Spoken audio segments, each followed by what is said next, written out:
পাকড়ির জাগ্রত সিদ্ধেশ্বরী মা কালীর কাহিনী। নমস্কার বন্ধুরা, স্বাগত আমাদের চ্যানেলে। সম্পূর্ণ তথ্যটি সংগ্রহ করা আপনাদের কাছে অনুরোধ, ভিডিওটি আপনারা সম্পূর্ণ দেখুন। পাকড়ি সিদ্ধেশ্বরী মাকে ঘিরে নানান লোককথা প্রচলিত রয়েছে।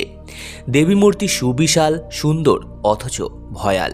এই বিশালাকার মূর্তি প্রতি 12 বছর অন্তর পরিবর্তন করা হয়। এত বড় মূর্তি একবারে বিসর্জন দেওয়া সম্ভব নয় বলে টুকরো করে নিয়ে যাওয়া হয়। সেই দিন এই গ্রামের কান্নার রোল ওঠে। নারী পুরুষ নির্বিশেষে চোখের জলে মায়ের বিসর্জন হয়। কোনো বাড়িতেই রান্নাবান্না হয় না সেই দিন। পাকড়ি গ্রামে এই একটিমাত্র মাতৃমূর্তি ভিন্ন। মায়ের আর কোনো রূপ পূজিত হয় না। গ্রামবাসীরা কোনো কারণেই মন্দিরে রাত্রিবাস করেন না। আসলে অনেক লোককথা প্রচলিত রয়েছে। দেবী মূর্তির ছবি নাকি কখনোই ঠিক মতো ওঠে না। আসলে ঠাকুর ঘরটির ভেতরে এমন যেন রোদ্দুর আর ছায়া খেলা করে। দেবী মূর্তিকে নিয়ে রয়েছে গায়ে কাটা দেওয়া রোমহর্ষক সব গল্প।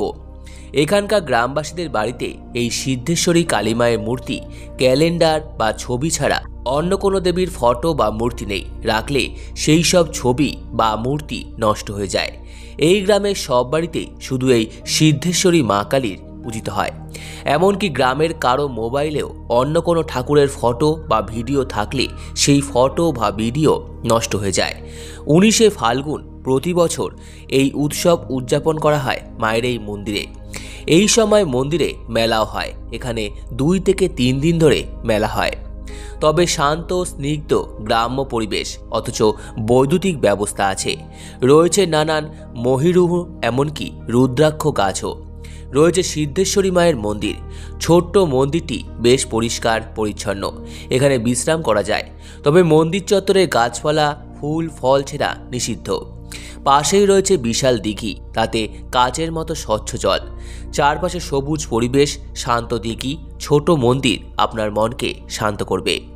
মন্দিরে পুজো দেওয়ার ব্যবস্থা রয়েছে। সকাল 9টা থেকে বেলা 11টা পর্যন্ত পুজো দেওয়া হয়। আবার সূর্যাস্তের পর সন্ধ্যাকালীন পুজো অর্চনা ও ভোগ বিতরণ হয়।